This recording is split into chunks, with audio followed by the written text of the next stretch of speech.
हरे कृष्णा कृष्ण कृष्ण हरे हरे, हरे राम राम राम हरे हरे।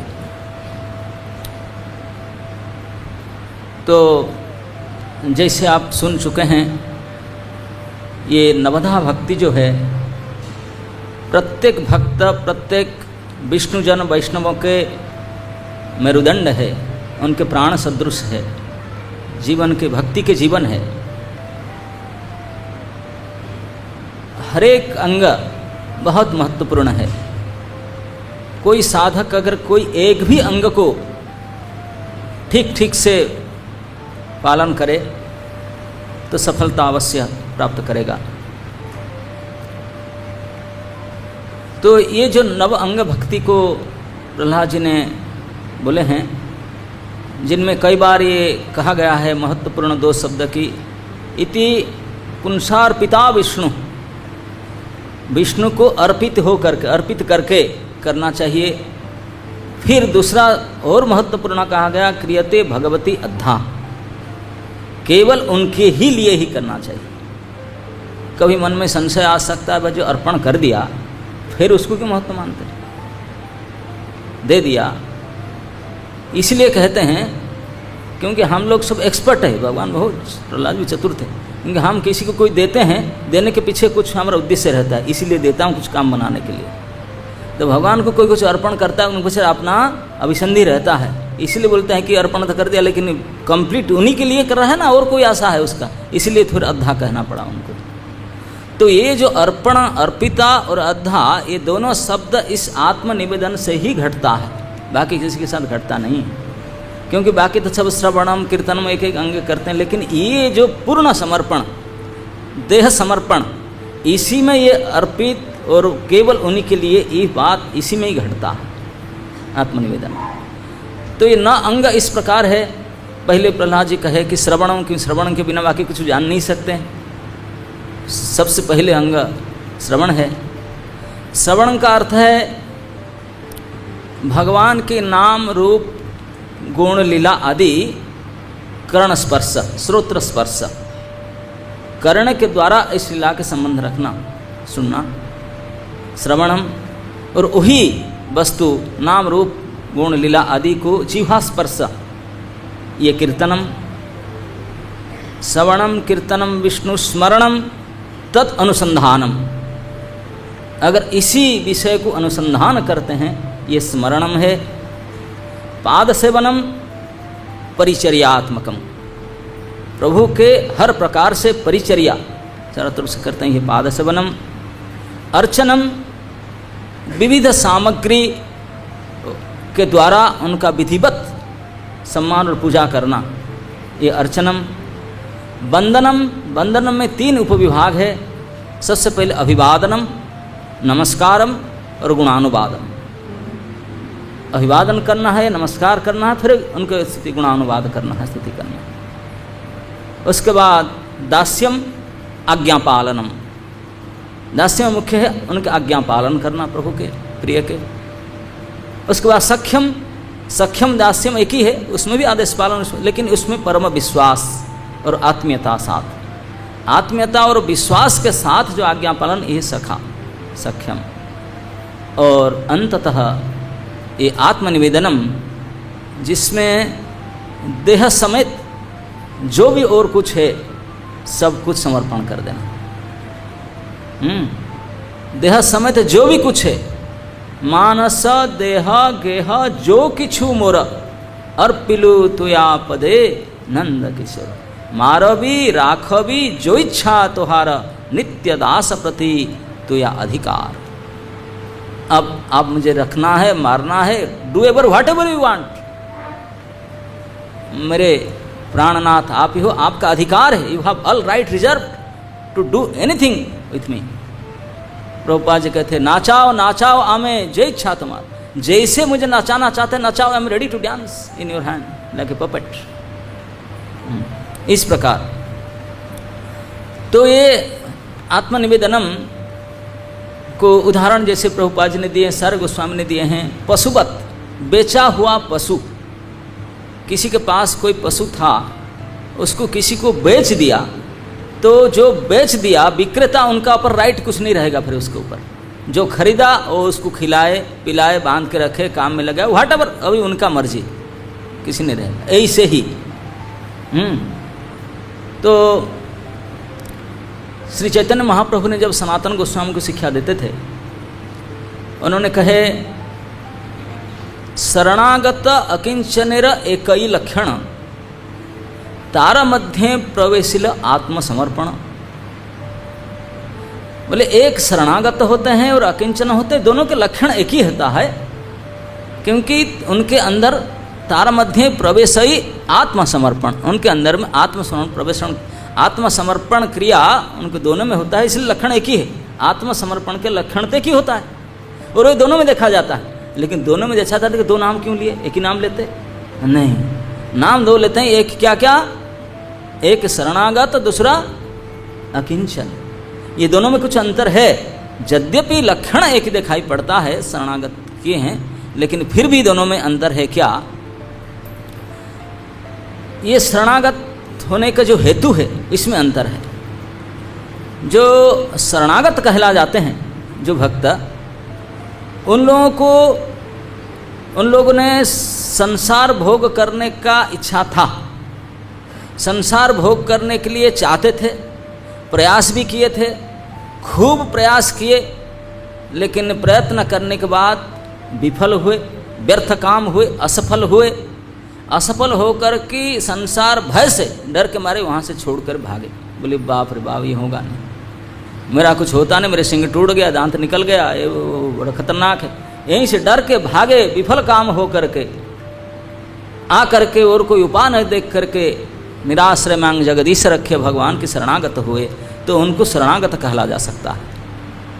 उनको क्या कहला जा सकता है? शरणागत। तो उन शरणागत भक्तों का शरणागत होने का हेतु क्या होगा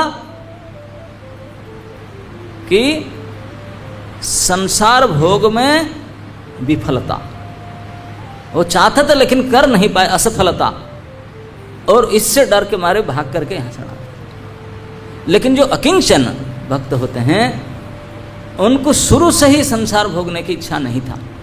उन्होंने अपने स्वरूप संबंध अनुसार कृष्ण भक्ति, कृष्ण सेवा को ही अपने धर्म माने, सहज क्रिया माने, और इसमें ये संसार विषय सुख प्रतिकूल है, ये रोड़ा डालता है, इसलिए उसको छोड़ना चाहते हैं। बोले ना, ये गड़बड़ करता है, इसकी वजह से मैं कर नहीं पाता हूँ ठाकुर जी की सेवा, इसलिए निष्पृह होकर के उसको छोड़े। शुरू से उनका इच्छा संसार भोग में नहीं था, कृष्ण सेवा का इच्छा था। तो उन्होंने आकर कृष्ण को समर्पण किया, तो समर्पण किए, शरणागत हुए। तो वो जो शरणागत किए, षडांग शरणागति दोनों तो करते हैं, लेकिन दोनों के शरणागति के हेतु के अगर देखें तो देखा जाता है जो अकिंचन भक्त है उनके शरणागत होने का हेतु है कृष्ण की सेवा, और जो शरणागत भक्त है उनका शरणागत होने का हेतु है संसार भोग की असफलता, भय।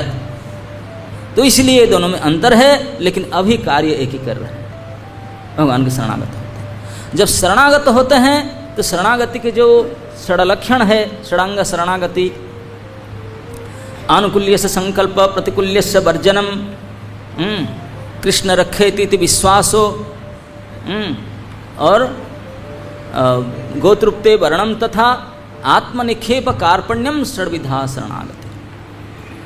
जो भगवान की सेवा के लिए फेवरेबल है, अनुकूल है, उसको स्वीकार करना, जो अनुकूल नहीं, प्रतिकूल है, उसको त्याग देना, और कृष्ण ही मेरा एकमात्र रक्षण करेंगे, करते ही हैं, करेंगे, ये प्रगाढ़ विश्वास पालन करना। गोतृप्ते कृष्ण ही अकेले मेरे रक्षा करता, पालन करता, पोषण करता, एवरीथिंग, इस भाव में उनको वर्ण करना, ये गोतृप्त वर्णन। तथा आत्मनिक्षेप होता है, आत्मनिवेदन, पुण्य शरणागत हो जाना। और कार्पण्यता, हे कृष्ण मैं महाअभिमानी, अहंकारी, अपराधी, घमंडी, तेरे भक्ति करने में ये सब वध होता है, please help me, please save me, कृपा करो, बचाओ मुझे, कैसे भी कैसे भक्ति में लगाओ, इस प्रकार गिड़गिड़ा हट करे, रो कर जो प्रार्थना, दैन्य बोध दिखाना, इसे कहते हैं दैन्य, आत्मनिष्ठ, कार्पण्यता। ये तो इस प्रकार शरणागति की ये क्रिया है। इसमें एक है आत्मसमर्पण। आत्मसमर्पण में मुख्यतः कायिक समर्पण, देह समर्पण, क्योंकि बाकी जो श्रवण कीर्तनम अंदनम वंदनम अर्चनम इसमें सब बाकी शब्द हो गया, लेकिन शरीर को भी अपना मान के रखे थे। इस शरीर को ही 100 मुठ उनको दे देना, और दे देना मतलब ऐसे दे देना कि अब उन्हीं के हाथ में छोड़ देना, हमारा कुछ भी नहीं रह जाना। हमारा बोलीते प्रभु आरा किछु ना, मेरा कहने के लायक में मेरा कुछ और है ही नहीं। इसी को तो अकिंचन कहते हैं। अकिंचन का अर्थ है किंचित मात्र भी मेरा है ये कुछ नहीं। अरे तेरा घर बाड़ी ये सब मेरा नहीं है, ठाकुर जी का है। पुत्र पत्नी दारा संतान संपत्ति ये सब मेरा कुछ है, सब ठाकुर जी का, उन्हीं के दास दास। ये भजन में हम वही समझे, जो कुछ भी हमारा है उसमें अपना सत्व को निकाल फेंको, सारे सत्व को भगवान में दे दो। इस प्रकार के समर्पण अपने गोस्वामी लोग ने आत्मसमर्पण को अर्थ किए हैं 3 भाग में। बोले आत्मसमर्पण क्रिया में 3 क्रिया है। क्या? सबसे प्रथम क्रिया है जो आत्मसमर्पण कर देते हैं, उनका प्रथम क्रिया है निज इंद्रिय सिद्धि निमित्तार्थ चेष्टा के अभाव। Try to understand. अपनी इंद्रिय तृप्ति, अपने सिद्धि के लिए किसी प्रकार के कार्य या चेष्टा का इच्छा के अभाव, करना ही नहीं है। कोई चेष्टा के अभाव, इच्छा के अभाव, अपने प्रीति के लिए, अपने इंद्रिय तृप्ति, अपने सिद्धि के लिए कोई प्रयास ही नहीं करेंगे, प्रथम लक्षण। दूसरे लक्षण है आप स्वय साधन और साध्य, अपना साधन और साध्य, साधन साध्य समझते ना, साधन मतलब उपाय और साध्य मतलब जो लक्ष्य है। अपना पूरे जीवन अवधि में जो उपाय है, जो साधन है और जो साध्य है, जो लक्ष्य है, वो दोनों को प्रभु में अर्पण कर देना। उभय भगवत अर्पित, दोनों उनके ही है, क्योंकि मेरे संपूर्ण जीवन का हर प्रकार के साधन भी वही उनके लिए है और लक्ष्य भी वही उनके खुशी है, बस और कुछ नहीं। और तीसरे प्रकार के है कि केवल तत्प्रत्यार्थे,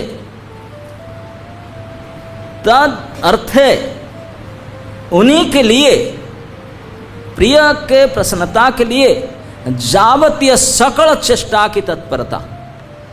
हमारा इंद्रियों की, मन की, बुद्धि की जो भी कुछ क्रियाएं हम करेंगे केवल ही केवल उनके खुशी के लिए, और किसी हमारा चेष्टा ही नहीं। जो भी कुछ हमारा शारीरिक अंग प्रत्यंग, मन, बुद्धि, इंद्रियां, जो कुछ हम करना चाहेंगे तत्प्रत्यार्थ है, उन्हीं के लिए, और कोई उद्देश्य है ही नहीं। ये 3 प्रकार के हेतु जब करके कोई काम करता है तो उसको बोलते हैं समर्पित, ये शरणागत। और भक्ति विनोद ठाकुर तो यहाँ तक दावा कर कहते हैं षडांग शरणागति हईबे जहार, षडांग शरणागति हईबे जहार, ताहार प्रार्थना सुने से नंद कुमार, ताहार प्रार्थना सुने से नंद कुमार।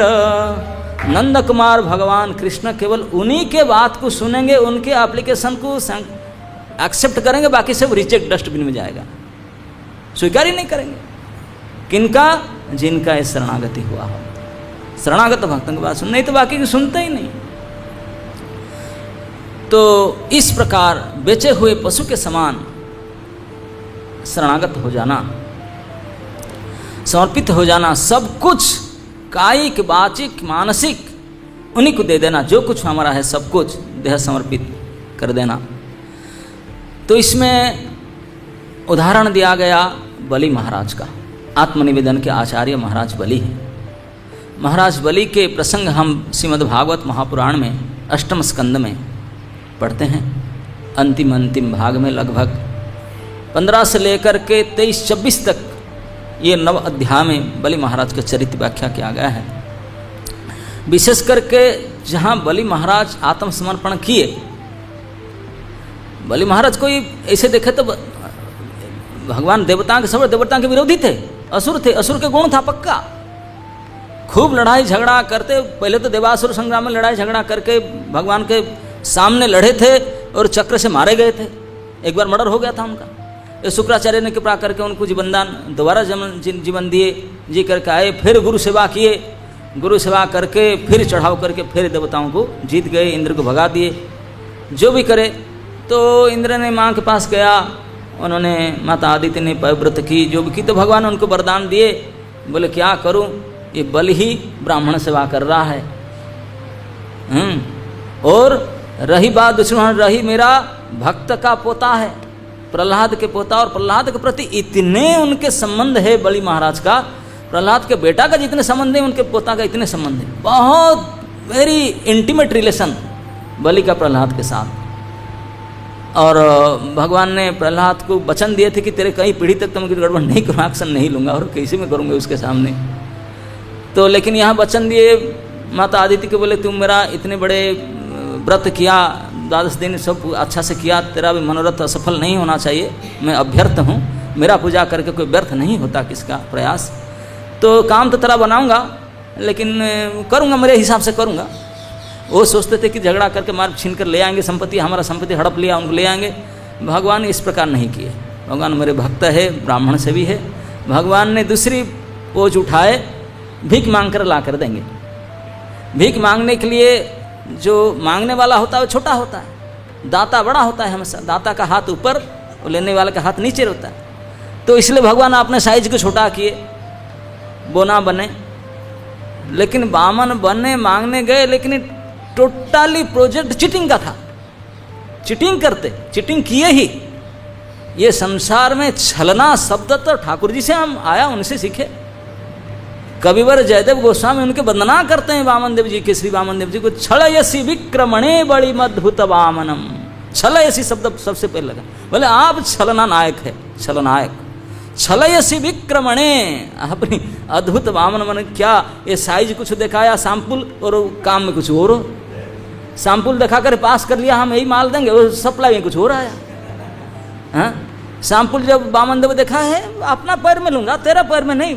बड़ी महाराज बोलते, अरे भैया छोटा ब्राह्मण, तेरा पग छोटा है, 9 इंच का चप्पल है, मेरा 9000 फुट का चप्पल लगता है, तो मेरे पैर में नाप लो, तो कई फ्लैट बन जाएगा, 1-2 गांव मिल जाएगा तुझे। नहीं नहीं नहीं नहीं, मेरा पैर मेरे पग में लूँगा, मेरे जो छोटी छोटी पग में लूँगा।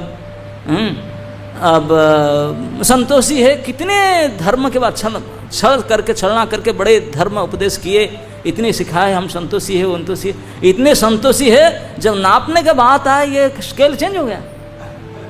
जो स्केल को सैंपल दिखा था सबका सामने, वो स्केल चेंज। इसको बोलते विक्रमणे बलि अद्भुत वामनम, पदनख निरजनित जन पावनम। और ऐसे पैर के नाखून में छेद करके जो पानी के निकाले थे, पदनख निरजनित त्रिलोक पावनी गंगा, वही वामन देव के नाखून के चोट से पानी निकला उनके पैर को धो करके, तद नखस्पर्श जल, ये गंगा जी है। ये इस उनकी स्तुति है वामन देव की। तो भगवान वामन देव ने बलि के पास आए, और बलि ने जबरदस्ती हड़प लिया था, स्वर्ग को हड़प कर बैठा था, जबरदस्ती कब्जा करके बैठा था। तो शुक्राचार्य ने बोले, देखो बलि, आपने जबरदखल किया, लेकिन आपका नाम में रिकॉर्ड अभी नहीं हुआ, ओनरशिप ट्रांसफर नहीं हुआ, पटापावती नहीं हुआ है। पक्का रिकॉर्ड आप नाम में कर लो, फिर तो कोई गड़बड़ नहीं होगा ना। कैसे करूं, मेरे नाम में रिकॉर्ड कैसे हूं ना। रिकॉर्ड करने के लिए इंद्र पद के लिए शतक्रतु होना चाहिए, 100 यज्ञ कर लो, 100 यज्ञ करने से तेरा नाम से पक्का रिकॉर्ड हो जाएगा, फिर तो कोई गड़बड़ नहीं होगा। हाँ फिर कराओ, नाम फटाफट करवाता हूँ, कोई डिस्टर्बेंस से फटाफट। और शुक्राचार्य ने आपने सगे संग ब्राह्मणों से बुला करके फटाफट फटाफट सफल यज्ञ, क्योंकि त्रिलोकाधिपति बलि थे, कोई गड़बड़ था नहीं, सफल काम होकर यज्ञ करते गए करते गए। 99 यज्ञ हो चुका है, 100th का बारी पड़ा है। भगवान ने वामन बनकर के लेट नहीं किए, पैदा होते ही अपने साइज को छोटा किए, जनेऊ संस्कार किए, फटाफट बढ़े, और मम्मी पापा को देखे भी नहीं, बोले नहीं अब इमीडिएट एक्शन, सीधा वहीं से भागे। मतलब बड़ू घर उपनयन संस्कार ही हो तो तुरंत वही मेखला वस्त्र जनेऊ, एक जो स्टूडेंट लाइफ, ब्रह्मचारी लाइफ में तो स्टूडेंट बन करके सीधा गए अब भृगु क्षेत्र, आजकल कहते हैं भारत जो भी हो, जहाँ नर्मदा नदी समुद्र में, वहाँ पर भृगु कक्ष में जाकर सीधा पहुँचे, जाकर वेद पाठ करे, जैसे कोई इन्वाइटेड थे नहीं, कोई इन्विटेशन लेटर था ना, गेट पास था, कुछ नहीं था, आधार कार्ड भी नहीं था। ऐसे वेद पाठ किए, ऐसे ब्राह्मण, जो ब्राह्मण अंदर यज्ञ भग के तो होता, उद्गाता, दुर्जीव, वो सबका स्वाहा नहीं कर पाए। ये साउंड कहाँ से आ रहा है? जो संकल्प, जितने बैठे थे सब चकित हो गए, ये सिक्योरिटी तक भी देखने लगे, ये कौन है भाई? छोटा सा साइज का ब्राह्मण, बड़े तेजस्वी, अपना वोल्टेज खूब बढ़ाते। उठ करके सारे जागे के ब्राह्मण, राजा रानी तक सारे वीआईपी सब गए, जाकर उनको रिसीव करके लाए। रिसीव करके लाए, महाराज बलि स्वयं सपत्नी को उनको पदधूत किए। अब सबसे पहले काम हुआ भगवान ने छलन का, आपने पैर धो करके पानी उनको पिलवा दिए और सुबह बोले खत्म, बुद्धि सारे खत्म, शुद्ध हो गया। और क्या, भगवत पदजल जिसका अंदर गया वो रहेगा कुछ कड़मस, बिल्कुल क्लीन कर दिए। गुरु जी तो पिए नहीं थे जल, बलि महाराज अपने सपत्नी के पिए थे, इसलिए दोनों का पति पत्नी का चित्त कंप्लीट रूप में शुद्ध हो चुका था। सबसे पहले भगवान ने ये करा दिया, किसी को नहीं पता था। पदधूत जल को उनसे डबल कराएंगे, पहले एक बार कराए, जब फिर नापेंगे तो फिर धोएंगे और एक बार, तो करा करके सब क्लीन कर दिए। उसके बाद में फिर कंडीशन किए, जब ज़्यादा कंडीशन रखे मेरे नाप में, शुक्राचार्य सुने, पहले बैठे थे, वो चश्मा निकाल कर पहने, बोले देखिए, बोले इतना कंडीशन कौन करता है? इतने लोग आते हैं दान लेने के लिए, जो इच्छा दान देता है मेरे चला। ओ ये छोटा सा बालक, मैं बहुत संतुष्टि थोड़ा सा कुछ लूँगा, लेकिन आप एग्रीमेंट साइन करो तभी बोलूँगा, नहीं तो नहीं। इतना ढीठ ब्राह्मण है, छोटा सा कौन है?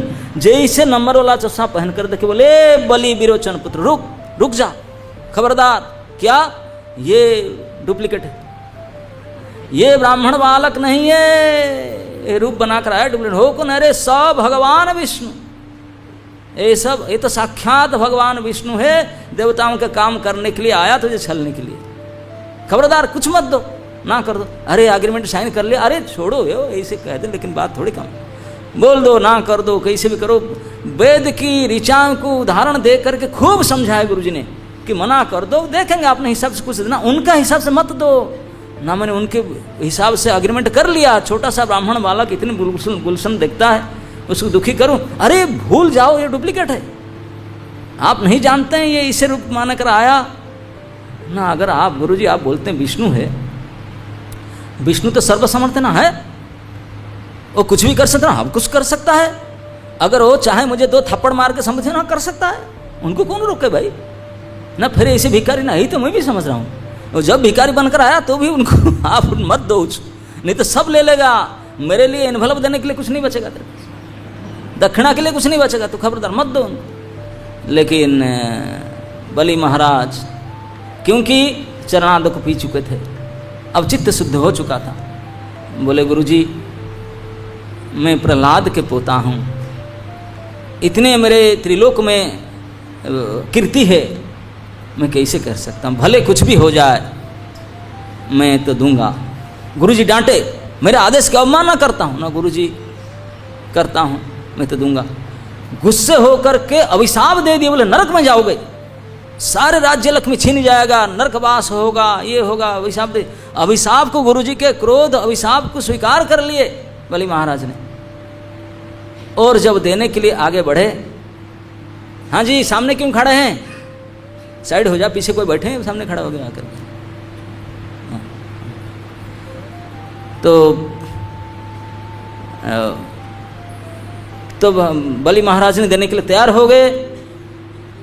शुक्राचार्य का फिर भी उनके शिष्य के प्रति प्रेम नहीं जा रहा था। गाली अभिशाप देने के बाद में, त्यागने के बाद भी शुक्राचार्य जब शंख में लेकर अर्घ्य जल दे रहे थे, फिर भी मन नहीं माना, मक्खी बन करके वहाँ बैठ गए। पानी नहीं गिरा गया तो साइन नहीं हुआ, वो डाल रहे थे, पानी नहीं गिर रहा था क्योंकि उस छेद को रोक दिए थे। भगवान बोले कोई बात नहीं है कि कुशग्रास लेकर के मार दिया, उनकी एक आँख फुट गई इसलिए शुक्राचार्य की एक आँख नहीं है, एक आँख भगवान ने फोड़ दी। वो भागा दौड़ करके बोला आँख फोड़ दिया मेरा। बोले तू क्यों रोक रहा था? अब बलि महाराज के गुरु जी ने तभी भी मेरे पीछा पड़े थे ना दूँ उसको, लेकिन दे ही डाले। अब जब साइन हो गया, उन्हें देने के लिए कबूल कर लिए, भगवान ने जब नापने का बारी, यहाँ ले लो, कहाँ लेना है, छोटे तो है, पग 3 पग भूमि लेना है, ले लो कहीं पे, यहीं पे लेना है, कैपिटल सिटी में, कोई गांव में या कहीं ले लो। तो भगवान ने नापने के लिए जब आप डग बढ़ाए, एक पैर तो रखा, दूसरे पैर तो बढ़ाए, देखते ही गए सारे बैठे थे जितने, VIP लोग, ऋषि मुनि ब्राह्मण सब देखते गए देखते गए देखते गए, आंख भी नहीं जा रहा है, पैर बढ़ता जा रहा है बढ़ते जा रहे, पूरे ब्रह्मांड के ओर छोर, पाताल से लेकर के मर्त्य लोक छोर पर्यंत सारे बढ़ा लिए पैर यहाँ तक, इतने लंबा पैर बढ़, क्या स्केल था उनका, अद्भुत विक्रमण अब नाप लिए और सारे शरीर को इतने बढ़ाए, कोई देवता गंधर्व किन्नर आकाश वायु बादल सब छा गया, कुछ नहीं बाकी रखा, जितने कोई देख सकता है सुन सकता है, जहाँ तक चंद्र सूर्य का किरण जाता है, जहाँ तक बादल बरसता है, जहाँ तक वायु बहता है, वहाँ तक अधीन कर लिए। बोले और स्वर्गलोक ऊपर का है, बढ़ाए दूसरा पैर, ऊपर बढ़ाए कि ब्रह्मांड का छात फट गया, ब्रह्मलोक तो चला गया, स्वर्गलोक क्या ब्रह्मलोक तो पैर चला गया, इतने तेजी से पैर बढ़ा। बोले तू कितना मैं ऊपर तो पूरा ब्रह्मांड नाप लूंगा, 3 लोग क्या बोलता है तूने। ब्रह्मा जी ने देखे, बोले ये तो बाबा के पैर है, तुरंत बुला कर सबको अभिषेक किए, ब्रह्मा के मंडल में जो भी है ब्रह्मांड वो सब किए। तो कर करके बोले अब तो कुछ बाकी नहीं था। बड़ी महाराज भी देख रहे हैं, सारे देख रहे हैं कि कुछ भी बाकी नहीं रखा, सब नाप लिए 2 पैर में, 2 पैर में नाप करके भगवान ने फिर अपने फर में आगे अपने अख्तियार लेकर के बोले अब बड़े, इतने में अपना पार्टी लोग को बुला लिए, वो जानते हैं गड़बड़ होने में झगड़ा होगा, आनंद सुनंद प्रबल जय विजय सब उनके पार्टी लोग को बुला दिए, 12 अपने पार्षदों को, और सब अपने आर्म्ड फोर्स अपने शस्त्र के साथ आए थे। आ करके गरुड़ जी को बोले बांधो उसको, बहुत बड़ा दानी देखा रहा था, बड़बड़ कर रहा था, मैं दे दूंगा ये दे दूंगा वो कर दूंगा, क्या है तेरा, 2 डब दिया, तीसरे पग के लिए कहाँ है जगह तेरा पास, बड़े बड़े बात कर रहा था, अरेस्ट करो उसको। गरुड़ जी ने सबके सामने वरुण पास में बांध डाले बलि को, जाकर अरेस्ट की। बताओ कोई अगर सोचो आपके घर में कोई भिखारी आएगा, छोटा सा साइज वाला भिखारी, बिल्कुल नॉर्मल बेगर कोई आए, आकर बड़े गिड़गिड़ाए, मुझे केवल इतना चाहिए, मैं घर में थोड़ा बैठ करके थोड़ा भोजन करूंगा, 2 रोटी हो जाएगा मेरे को और कुछ नहीं, 2 रोटी करके आपके गोडाउन खाली कर दे जबरदस्ती, और आपको अरेस्ट करे आपके घर में घुस करके, कितना बात है बताओ। भिखारी बन करके आया, घर में घुस करके, राजमहल में मंत्री पारिषद सेनापति सब बैठे हैं, उनके सामने उनको अरेस्ट करा, अरेस्ट करके डांट रहे हैं, आक्षेपित कर रहे हैं, और इसे सबके सामने, यहाँ तक कि उनके जो सेनापति और बड़े बड़े सेनाध्यक्ष सब थे, नमोची विप्रचित जो सेनाध्यक्ष सब बड़े बड़े असुर सेना, वो उठ पड़े, बोले अरे हमारे स्वामी तो बड़े सिंपल है, उनको ठग करके क्या कर दिया, ये तो ब्राह्मण बड़े खतरनाक है, मारो इसको पीटो, अस्त्र शस्त्र लेकर लड़ाई करने के लिए तो उठ पड़े। भगवान तो पहले अपने पार्टी को बुला कर रखे, तो बोले खबर लो उनको। जय विजय जो नंद सुनंद आदि होते हैं भगवत पार्षद, 1 10 हज़ार के हाथी के बल रखने वाले होते हैं। अरे बेचारे असुर उनके सामने क्या, सब हाथ पर काट कुटे, सब ऐसे मार पीट किए। बलि महाराज बोला भागो यहाँ से, चले जाओ, सब मारे जाओगे, भागो यहाँ से। सब डर के मारे सातल भाग के छोड़ छाड़ करके, अब सबको मार पीट भगा दिए, कोई नहीं रखे, और जो भी थे उनके सामने ऐसे डांट पीट करके, यहाँ तक कि बहुत डांट कर बोल रहे थे, तू ऐसे बड़ी बड़ी बात कर रहा था, तू झूठ बोल रहा है, झूठा कहीं के, तेरे गुरुजी ने तुझे त्याग दिया, अब नरक जाओगे, तो ये सब करना पड़ेगा, ऐसे करके डांट करके बोल रहे थे। तू तीसरा पग कहाँ है, तो ऐसे डांट पीट कर जब बोले, भगवान ने, बलि महाराज ने कहे प्रभु गुरुजी ने मुझे वार्निंग तो पहले दिए थे, मैं फिर भी समझ गया था, लेकिन फिर भी मैंने राजी हुआ देने के लिए, और तो सरासर दुनिया को पता है, आपने चीटिंग करके मेरे से सब ले लिया, ले जाने के बाद ही मुझे अरेस्ट करके सबके सामने डांट रहे हैं, पीट रहे हैं, और इसे अपमानित भी कर रहे हैं। लेकिन प्रभु मैं आपके डांटना पीटना, अपमान और निर्धन हो जाना, राज्य से छूट जाना, एक फटे कोड़ भी नहीं रहना, शापित होकर नरक वास करना, आई डोंट केयर, मैं किसी के लिए कोई खातिर नहीं करना, मैं सब सहन करने के लिए तैयार हूँ। केवल एक को मुझे डर लगता है, क्या, अपकीर्ति, मेरा कीर्ति नाश ना हो जाए, इसी को बचाने के लिए मैं प्रयास करूँगा, इसलिए मुझे इसे डांटिए मत।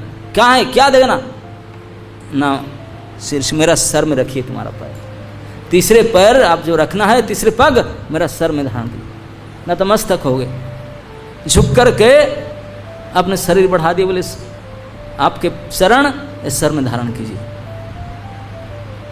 अब तब कहते थे कि मैं 1 पैर में संसार नाप लिया, तेरे चरण में एक क्या 5 इंच का ठुक जाता है, वो मेरे चरण में आएगा, बोले हाँ ये वस्तु दृष्टि से देखने से तो छोटा है, नहीं आएगा, लेकिन अगर न्याय दृष्टि से देखे, मैं मालिक हूँ, ये संसार सागर त्रिलोक, 3 लोक ये मेरा था, मेरा धन था, मेरा धन से धनी तो बड़ा है ना, तो धनी का सर है तो इन्हीं हिसाब से न्याय के सबसे बड़ा है, तो इसलिए ये खप जाएगा, इसमें रखो, तीसरा पैर इसमें रखो, मैं जो होता है मेरा से बड़ा होता है, तो इसलिए मैं मेरा सर में रखो तीसरा पैर, आपने सर बढ़ा दिए। तो इसी अवस्था में प्रहलाद महाराज आए, बंधे हुए तो प्रहलाद महाराज आए, जो प्रहलाद महाराज के प्रति पूर्ण समर्पित बलि महाराज, इतने उनको भक्त थे, आज प्रणाम नहीं कर पा रहे हैं, बंधे हुए हैं बेचारे, प्रणाम तक नहीं कर पाए, रो पड़े, रो रो करके दादाजी को देखे, बोले दादाजी तो प्रणाम ही नहीं कर पाऊंगा, ये दशा मेरा है, देखिए तुम्हारे ठाकुर जी की दशा मेरे करके रखें। प्रहलाद जी आकर देखे, बोले प्रभु, प्रहलाद जी आकर तुरंत दंडवत प्रणाम किए, दंडवत बोले प्रभु ऐसा कृपा तो मेरे ऊपर आप नहीं किए, मैंने सारा जीवन जन्म से पहले से ही माता गर्भ से निकलने से, माँ के गर्भ में जब था तभी से आपके क्लास सुन रहा था, भाव क्लास कर रहा था, है ना नहीं, तभी से भक्ति शुरू किया था, श्रवण भक्ति आदि, और अभी तक पूर्ण स्मरण करके आपको भक्ति कर रहा हूँ, स्मरणांग निभा रहा हूँ। लेकिन ये तो बदमाश था, असुरों के राजा था, बदमाश था, कई बार देवताओं को छेड़छाड़ किया, आपके साथ एक बार मर्डर भी होता, इतने बदमाश, लेकिन जो कृपा उनको कर रहे हैं मुझे नहीं किया आपने। बोले क्यों ना, आपके ये जो तिलोकाधिपति, त्रिलोक के धन संपत्ति देना, ये तो आपके कृपा ही था, आपके देना जितने सुंदर है, आपके लेना उससे ज़्यादा और सुंदर है, आपके लेन देन जब ले रहे हैं तो और सुंदर। बोले कैसे, बोले कभी कोई अभिभावक, माता पिता अपने बच्चे को जानते हैं गड़बड़ कर रहा है, फिर भी इस संबंध के कारण डांटते नहीं करना चाहिए, मत करो, लेकिन इतना डांटते नहीं है, लेकिन जो सचमुच हितैषी है छीन लेता है उनके हाथ से, है तेरे गला में घाव है, आइसक्रीम खाता है, छीन लेंगे उनसे, वो रो रहा होगा नहीं कि छीन लेंगे ना, जो उनके वास्तविक हितैषी होगा छीन लेगा। बोले ऐसे ही तो छीनता है, देख रहा है कि ये संपत्ति, ये कुल, ये सब जो अभिमान उनके अहित करेगा या परम हितैषी, आप तुरंत छीन लेते हैं जबरदस्ती उनसे। बोले इतने सौहार्द, इतने हित चिंता, इतने उपकारी कौन हो सकता, मेरे साथ आपने ऐसा नहीं किए जिसको उनके साथ कर रहे हैं। आप भगवान समझ गए, तो ब्रह्मा जी आ गए, ब्रह्मा जी आकर के बोलना चाह रहे थे, विंध्यावली आ गए, बलि पत्नी आकर तुरंत भगवान को बोली, बोले प्रभु ये देखिए मेरे पति निर्लज्ज कहीं का है, बेशरम है, अपने पति को डांटी आकर, बोले बोल रहा है कि मेरा सर ले लो, ये तेरा शरीर तेरे बाप का है, तेरा है क्या, ये संपूर्ण संसार उन्हीं का है, उनके खेलने के लिए, उनके भोग के लिए बना रखे हैं, ये शरीर भी उनका है, तेरा है क्या, तू देने के लिए राजी होता, तू देने वाला हो कौन, तेरा है क्या, इस संसार में हमारा कुछ भी नहीं है, तू क्या देगा, सर बढ़ा देता है, वही तो उन्हीं का ही है। बलि महाराज की पत्नी भगवत चरणादक पान करके इतने शुद्ध बुद्धि थी। तो ब्रह्मा जी ने आकर के ये बात सुन करके प्रहलाद जी के, बलि पत्नी के, बलि महाराज की अवस्था देख कर ठाकुर जी को हाथ जोड़ के बोले प्रभु मैं भी आपके पहले बेटा हूँ, मैं आपके स्वभाव को अच्छी तरह से जानता हूँ, लेकिन आप ऐसे कैसे कर रहे हैं, मैं जानता हूँ, क्या जानते हो ना, आपको गंडू स जड़ मात्रेण तुलसी दल मात्रेण जलस्य चुलके नवा, बोले एक तुलसी के पत्ता इतने पानी 10 ग्राम, इतने में कोई नारायण इति समर्पयामि को कर देता है, तो आपने आपको आप दे देते हैं उनको, लो। और वो बेचारा 3 लोगों की संपत्ति सब कुछ दे दिया और उसको बांध कर डांट रहे हैं, पीट रहे हैं, ये तो आपके स्वभाव नहीं, मैं तो कभी देखा नहीं। ब्रह्मा वाले तू इतना ही देखा, ठाकुर जी तू इतना ही देखा, बाकी नहीं देखा, मेरी असली कृपा तू नहीं देखा अभी, बोले इनसाइड कृपा तू नहीं देखा, एक्सटर्नल कृपा तूने देखा है, केवल इंटरनल कृपा ना जस्या हम अनुकृणामी हरिष्ये तद्धनम सने, ये मेरे विशेष कृपा, बोले देखा नहीं। ये बलि महाराज मेरे शरणागत भक्तों के ऐसे लक्षण होता है, जिनको मैंने छल किया, उनको पता मैंने चीटिंग किया उनके साथ, आपके साथ चीटिंग करेगा आप केस कर डालेंगे उनके नाम से, नालिश कर डालेंगे, बोले मैं उनके साथ चीटिंग किया और उनको घर में घुस करके चीटिंग करके उनको अरेस्ट किया, मेरे लोगों से, शत्रुओं से, उनको डांटा पीटा, अपमानित किया, लांछित किया, ऐसी दुरावस्था किया, सबसे हीन करा दिया, लेकिन फिर भी वो रोते बिलखते पीछे नहीं हटता है, वो आपने प्रतिज्ञा के व्रती है, आपने प्रतिज्ञा को मिटने नहीं देता, तब भी सर समर्पण मत करता है। प्रभु मेरे सर के ऊपर मुझे मार डालिए, मेरे शरीर भी आपके लिए चलिए, फिर भी मैं प्रतिज्ञा नहीं तोड़ना चाहता हूँ।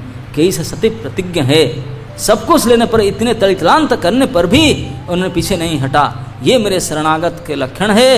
हे ब्रह्मा, मैं खुल करके बताता हूँ, मेरे माया को जीत पाना किसी के शक्य में नहीं है, कोई बस में नहीं है, लेकिन इसी ने जीत लिया। ये अत्यंत कष्ट साध्य माया को ये बलि ने जीत लिया है। अब मैंने उसको वो इस प्रकार से समर्पण किया, तो उसको मैंने निरय भेजूंगा। र और ल अभिन्न है, मैं निरय में भेजूंगा, मेरे प्राइवेट क्वार्टर में रखूंगा, मैं ऑर्डर दे करके जो बनाया यहीं रखूंगा उसको, और मैं खुद ही देखभाल करूंगा उसको। ये तो बड़ी महाराज ने आत्मसमर्पण किए, उनको बुला गया। यहाँ भगवान ने केवल बोले कि उन्होंने यहाँ सरेंडर किया, डांट पीट किया, तो उन्होंने माना अपने कीर्ति की वजह से, अपने मान रखने के, सम्मान रखने के लिए उन्हें समर्पण कर दिया। लेकिन एक और जगह में भगवान और भक्तों के समर्पण की बात हम देखते हैं, जिस पर भगवान ने दावा करके बोलने ठोठ करके बोले, ये मेरे भक्त, वो मुझे कंप्लीट देह समर्पण किया है, सब कुछ समर्पण किया है, और मैं उसको यूज कर रहा हूँ, करूँगा। ये भगवत वाक्य में, ये श्री सनातन पाद के प्रसंग में आता है। भगवान श्री चैतन्य महाप्रभु जब कहते हैं, सनातन गोस्वामी जब वृंदावन से पुरी जा रहे थे, उनको इससे बीमार हुआ, पूरा शरीर सड़ गया, इसका भी चर्म रोग होकर के। सोचे कि इससे पुतिगंध पस निकल रहा है, सड़ गया है शरीर, इस शरीर में ठाकुर जी के पास क्या जाऊं, बेटर जाकर रथ चक्का के चले सुसाइड कर लूँ, मर जाऊं, इस काम धाम में रहूँगा सर, ये डिसाइड करके गए थे। अब भगवान तो अंतर्यामी है, आकर डांटे, बोले नहीं मर सकता। तो सनातन बोलते हैं कि प्रभु ये सड़ा हुआ शरीर को जिलाने से क्या फल मिलेगा तुम्हारे, मोरे जियाइले तुम्हारा किबा हवे लाभ, ये सड़ा हुआ दुर्गंध शरीर को बचा कर रखने से आपका लाभ क्या है। ये बात जो कह दिए, भगवान ने गरज पड़े, व्हाट आर यू टॉकिंग। प्रभु कहे तुम्हारा देह मोर निज धन, प्रभु कहे तुम्हारा देह मेरा पर्सनल प्रॉपर्टी है, तुम्हारा शरीर it is my personal property, तुम्हारा देह मोर निज धन। भगवान ने दावा करके कहते हैं, मोर निज धन तुम्ही मोरे करिया छ आत्मसमर्पण, आप मुझे दे चुका है, अभी ओनरशिप मेरा है, मेरा राइट है। अच्छा, एक बात में समझ में आता हूँ, आप इतने हम लोग सब बैठे हैं, अगर अपना पर्सनल स्मार्टफोन हो, अपना खुद जो खरीद किया है अपना फ़ोन, और कोई दूसरे का फ़ोन कोई आ गया, कहीं गड़बड़ यूज होना तो वो उसी को यूज करेंगे, अपना फ़ोन को साइड कर रखेंगे, कोई खर्च ना आ जाए, कोई गड़बड़ ना हो जाए, है ना, अपना कोई भी चीज़ परसेंट। और जब प्रभु दावा करके बोलते हैं तुम्हारा शरीर मेरा पर्सनल प्रॉपर्टी है, तो ऐसा ही करते हैं, सड़ा करके पीव पस गंधित दुर्गंध कर रहे हैं। ये आपके व्यक्तिगत धन का ऐसे ही उपयोग है, ऐसे रखवाल है। लेकिन ठाकुर जी के स्वभाव क्या पता, बोलते हैं परेर द्रव्य तुम्हें कहना चाहो विनाशित है, ये दूसरे का समन है, तुम्हारा शरीर मेरा है, ये परेर द्रव्य को तुम कैसे विनाश करना चाहता हो।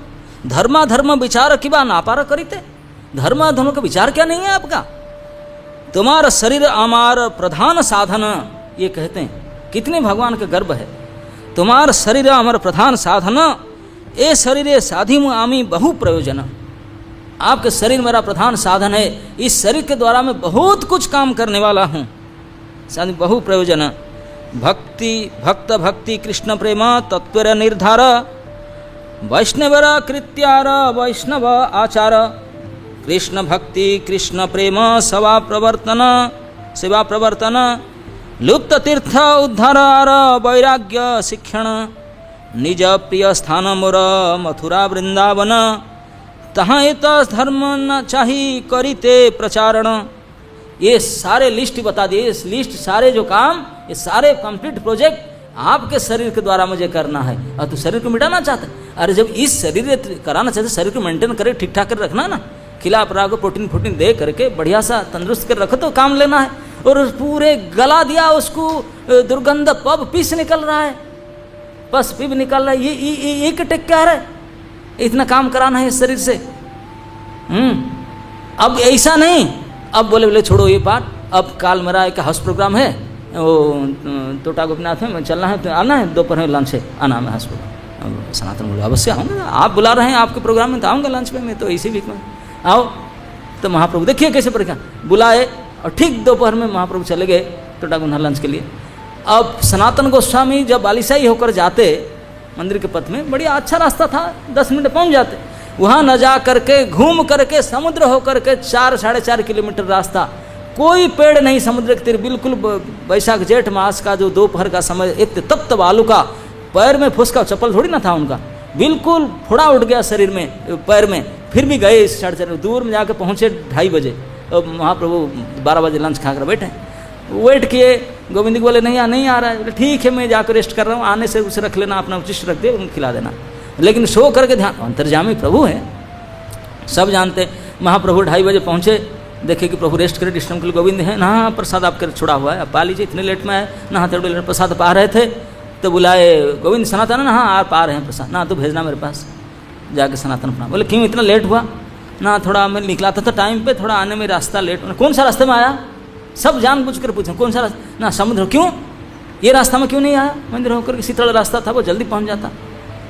सनातन बोले कि क्या करूं, एक तो मैं बीमारी शरीर हूं, और दूसरे यहाँ भगवान तो नहीं, भगवान के सेवक का आतजात हो रहा है, भगवान के जो सेवाकारी भक्तगण, ब्राह्मणगण, पंडा पार्षद, वो लोग सब जा रहे हैं, तो मैं तो स्पर्श करूंगा ही नहीं, अगर मेरा छाया उनको स्पर्श कर जाए तो महा अपराध हो जाएगा। तो इसी वजह से मैं नहीं गया उस रास्ता में, इस समुद्र किनारा होकर के आया गर्मी में। अरे गर्मी में पैर चप्पल नहीं धरा तो ना, हाँ व्रण तो हुआ लेकिन कोई कष्ट महसूस नहीं हुआ, क्योंकि आपके साथ लंच करूंगा ये सुख था, इसलिए दुख मुझे कोई बाधित नहीं किया, मैं प्रसाद पा लिया ना। अब भगवान पैर को नष्ट की, पूरा फोड़ा उठा हुआ, इतने बड़े बड़े सब फपले सब फटका हो चुका है, पैर में फुसका हो चुका। देख करके महाप्रभु बेड से उठ करके आलिंगन कर डाले, और वही शरीर को आलिंगन किए जिस शरीर में अभी भी पीप पस निकल रहा था, दुर्गंध पूरे भगवान के शरीर में स्टाम्प सब जर्जर हो गया, भगवान के दिव्य कलेवर में और सारे पव पीस लग गया। सनातन अभी भी इतने दुखी थे, बोले क्या करूं, मानते नहीं, जबरदस्ती। बोले प्रभु क्यों ऐसा कर रहे हैं अपने? बोले क्यों, मुझे तो बड़ा सेंट आ रहा है, चतुसन। बोले चंदन, अगरू, केसर और कस्तूरी से मिला करके जो सेंट, उससे भी ज़्यादा सेंट आ रहा है मुझे, आपको दुर्गंध लग रहा है। कोई मक्खी भणभण हो रहा है, कोई पास नहीं आ रहा, आपको अच्छा लग रहा है। तो सनातन बोलते हैं कि प्रभु आपके स्वभाव को बुझना समझना समझ नहीं आ रहा है। आप वासुदेव कुष्ठ के गणित कुष्ठ था, कीड़ा चल रहे थे उनके कुष्ठ माधि में, उसको आलिंगन करके गोल्डन बड़ी बना दिए, और मुझे सैकड़ों आलिंगन कर चुके हैं, यही चढ़ा कर रखे हैं। पता नहीं क्या इच्छा तुम्हारे। वो क्या जगदानंद बोल रहा है चला जाऊंगा, मैं सोचता हूँ कि रद्द कर मैं वापस चला जाऊंगा आपको मैं, और इतना आपके दुख में नहीं हो सकता है, आपके शरीर की इस प्रकार मुझे नहीं देखा जाता। भगवान तुरंत डांट गए, बोले ऐसा बात है तू मुझे छोड़ के जाता है? नहीं नहीं नहीं, भगवान ने सिखा देते, बोले सनातन मैं तुम्हारे शरीर को इसे पिघला कर गला करके फिर मैं तुझे आलिंगन कर रहा हूँ, और फिर भी तुझे केवल शरीर नहीं गला है, पैर बाकी था, पैर के नीचे पैर में भी फुसका करके इतने आप तप्त बालू का में चल के ऐसा किया, मैं इसमें बहुत प्रसन्न हूँ, मैं बहुत प्रसन्न हूँ। बोलते हैं तुम कहता है कि तुम ये रास्ता में आने से भगवान के सेवक का छाया स्पर्श हो जाएगा, इसलिए आपके अपवित्र हो जाएंगे वो लोग। बोले मैं जानता हूँ, यद्यप्य तुम हय जगत पावन तुमा स्पर्शे पवित्र हय देव मुनि गण। बोले मैं जानता हूँ तुझे, तेरे स्पर्श पा करके देवेंद्र मुनिंद्र गण भी पवित्र हो जाएंगे। तथापि भक्त स्वभाव मर्यादा लक्षण मर्यादा पालन है साधुर भूषण। बोले फिर भी भक्त का ही नेचर होता है मर्यादा पालन करना, और मर्यादा पालन साधु के अलंकार भूषण होता है, साधु का भूषण। मर्यादा पालन है साधुर भूषण, मर्यादा लंघन लोक करे उपहास। मर्यादा लंघन होने से लोग उपहास करेंगे, यह लोक परलोक दुई जाए नाश। मर्यादा रखिले तुष्ट हय मोर मन, तुम्हें इच्छे ना करिले करे को न जाना। बोले आप मर्यादा पालन करके दिखाया, क्या मर्यादा पालन किया ना, पैर में चप्पल बिना आगे चल करके फुसका उठाए, ये मर्यादा है। उच्च कोटि के भक्त जो है वो इसी प्रकार काम करते, यही है मर्यादा रक्षण। प्रभु प्रसन्न होकर के आलिंगन किए। बोले तुम अगर ऐसा ना करते वो कौन करता, कौन सिखाया जगत को। इसीलिए तेरे द्वारा मैं सिखा रहा हूँ जगत को। तेरे शरीर को इसी प्रकार कर करके ऊपर से नीचे जला करके पिघला करके सड़ा करके दुनिया को दिखा रहा हूँ, देखो मेरे भक्त के साथ मैं कैसे खिलवाड़ कर सकता हूँ, फिर भी आलिंगन करता हूँ। तुम ऐसे मानता है कि पुतिगंध में तेरे शरीर है? नहीं नहीं नहीं। लास्ट में भगवान फाइनल आलिंगन किए, तुरंत दिव्य शरीर बना दिए। 1 मिनट कोई ऑइंटमेंट फंटमेंट लगाना नहीं पड़ा, बिना ऑइंटमेंट में इंजेक्शन में देखते देखते आधा सेकंड में शरीर की बिल्कुल देव शरीर बना दिए। तो भगवान कभी भी कर सकते थे, उनके पर्सनल प्रॉपर्टी। वही बोलते हैं भगवान जो समर्पित भक्त के साथ में ऐसे व्यवहार करते हैं, he has all right reserve. वो चाहे उनको सड़ाए, गलाए, उसके फुसका उठाए, जला दे, कुछ भी करे, ही कैन डू एनीथिंग।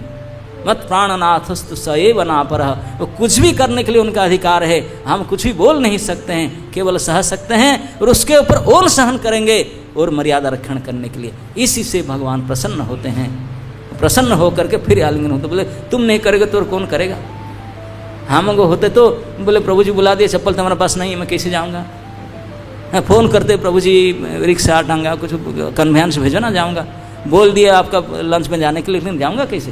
कोई टमटम अरेंजमेंट करो, गाड़ी भेजो, नहीं तो नहीं जाऊँ, तो फिर भेज देना हमारे पास। ऐसे हम लोग। लेकिन देखिए भक्त कैसे होता है।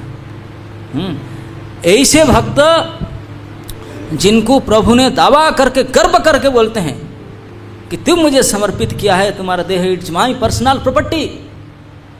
ये बात को सुनकर हरिदास तो नाचने लगे। बोले अभी तक ना कोई शास्त्र में, वेद में, इतिहास में, पुराण में कहीं नहीं सुना प्रभु के ऐसे दावा भक्त के प्रति। हाय हाय सनातन, तुम्हारा भाग्य की तो सीमा ही नहीं है, इतने बड़ी दावा करके प्रभु आपके साथ कहते हैं। तो ये है भक्त और भगवान के जो समर्पित भक्त, जो शरणागत भक्तों के ऐसे ही उनके मर्यादा, ऐसे उनके व्यवहार, ऐसे उनके लक्षण, और उसके द्वारा भगवान को ऐसे वशीभूत करते हैं कि भगवान तो अपना भी लिमिट तोड़ करके उनके साथ व्यवहार करते हैं। पुरी में ऐसा नहीं किए, वृंदावन भेजे, वृंदावन में ब्रजवासी घर से भागकर उनके साथ आ गए रहने के लिए। भाग कर उनके साथ गए, मक्खन रोटी छोड़कर आए, वहाँ बिना नमक के बोले डाइजेशन नहीं हो रहा, थोड़ा नमक पानी दो। नमक के बहाने मंदिर बना दिए राधा मदन मोहन के। और सनातन गोस्वामी बोले मंदिर फंदिर टेंशन में चला जा रहा हूँ, पावन सरोवर जाके भजन के। वो मंदिर छोड़ के भाग के जाके दूध पिलाए उनको। बोले ये मेरे पीछे पड़ गया, यहाँ छोड़कर भाग गए गोवर्धन जाके बोले बुढ़ा हो गया, परिक्रमा करूँगा। वो उनके पीछा छोड़े नहीं, परिक्रमा उनके साथ जो गिर जाते थे परिक्रमा करते करते 40 मिनट, फिर उठा करके बोले नहीं मत करो, बूढ़ा हो गया मत करो परिक्रमा ना, मुझे और कुछ तो नहीं कर पा रहा हूँ, परिक्रमा करो। अगर परिक्रमा तुझे करना ही है, मैं हार गया, तो साइन करके आपने पदच्छाप देकर स्टाम्प लगा कर पैर का एक शिला दे दिए। ये प्रमाण आज भी विद्यमान है भक्त और भगवान के व्यवहार। और शिला दिए बोले उसको परिक्रमा कर दो और नहीं करो। तो ये है शरणागति के लक्षण, शरणागति के भाव।